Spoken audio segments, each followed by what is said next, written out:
football's not just for the men anymore. To talk about CBS Sports Line's all-female fantasy football league, we welcome in senior fantasy football analyst and league commissioner Jamey Eisenberg to the program. Thanks, and Jamey, Amber.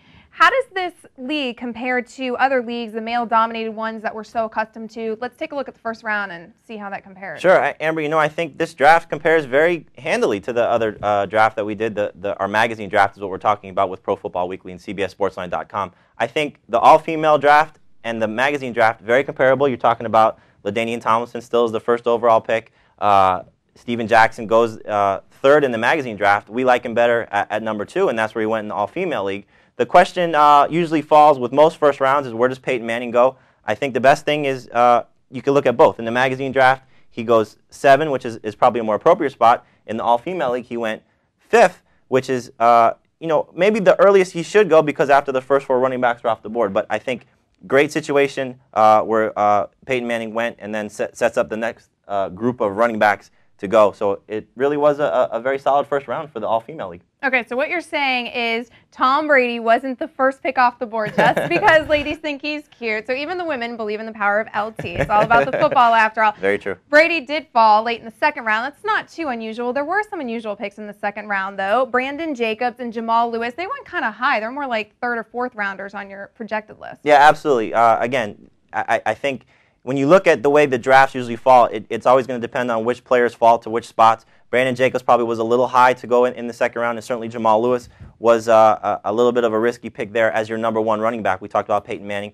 Vicky Smith was the owner who took Peyton, and then to come back as Jamal Lewis as your number 1 running back is a little bit of a risk, but Lewis goes into Cleveland this year as looking for a contract, playing for money, which is always a big thing, has a chance to have a bounce-back year. And Brandon Jacobs is going to get more opportunities with Tiki Barber retired, so he's looking at trying to build off those 9 touchdowns and get some more carries. So risky picks, definitely, but I could see the logic sort of behind it and where they were going with that. Okay, taking a look at round 3, our first rookie came off the board in Marshawn Lynch. Then Adrian Peterson also went in this round, but the big standout pick here is Jay Cutler. What do you make of these 3 guys? Well, we'll start with the running backs. A lot of potential there. Marshawn Lynch is going to be the starter in Buffalo. That was a great selection, especially Kim Broder is the owner there, and she took Steven Jackson to start her team. So you have Lynch, Jackson, and as you mentioned, Tom Brady, which the ladies love. So that's a great trio to start any team, any fantasy team.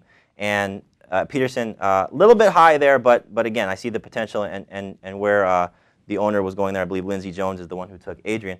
Jay Cutler, you mentioned Brady. We talked about Peyton. There was a little bit of a run on quarterbacks with Carson Palmer, Mark Bulger going. So Cutler falls into that next tier of players. And I think it was a little bit high to go with Cutler there with some of the other quarterbacks on the board, but I could see, again, the logic in that, hey, Jay Cutler's playing in Denver. He's going to have a chance to put up a lot of yards, build off what he did last year. So the chance to be a good number 1 fantasy quarterback, which is what he is anyway, no matter where you take him, is going to be good. So a little bit of a risk again, but again, I could see where she was going with that. I think the ladies like quarterbacks a little. I think so. You're flying off the boards here. All right, I guess it's only fair that we talk about my team since I'm here. I was the 8th pick in this draft. I had done 4 other drafts in a matter of a couple of weeks around this one. So my philosophy going into this draft was to differentiate between some of my other drafts with my picks, also to stay sort of within the box. I knew the attention this draft was going to get. I didn't go too crazy here. Running backs first, picked up with some good receivers. How do you think I did, Jamey? Well, I like your strategy. I like that you're differentiating things and trying to get some different players because that's the fun of fantasy football is to try and get as much of a variety of players and root for different guys as possible. I love what you did with your first 2 picks. The fact that Willis McGahee fell to you obviously I think has a little bit to do with Jamal Lewis and Brandon Jacobs going as early as they did, but you get a guy like McGahee as your number 2 running back. We like him as a number 1, so that's 2 number 1s to start your team. Reggie Wayne and Roy Williams, 2 great stud receivers. As we've talked off camera about Tony Romo, I know you're very high on him and his potential. I love Tony Romo. I think he's going to do great. Another guy playing for a contract.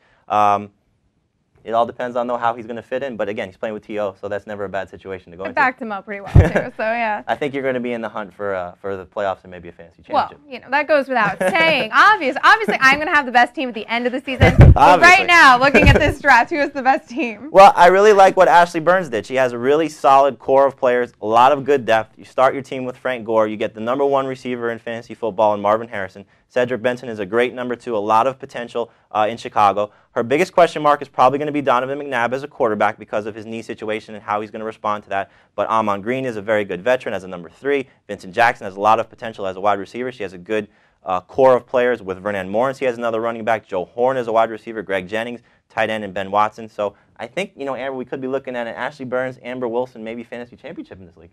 Let's hope so. I'm coming for you, Ashley. I'm coming for you. All right. Thanks, Jamey. This draft was pretty fun. It went pretty well, right? Yeah, See, women can do it too, guys. Women can do it Absolutely. too. All right. Thanks, Jamey. That'll do it for us for now. Keep your mouth clicking right here on CBSSportsLine.com for everything you need to know in the world of fantasy sports and for more on the all-female fantasy football draft, of course. For Jamey Eisenberg, I'm Amber Wilson.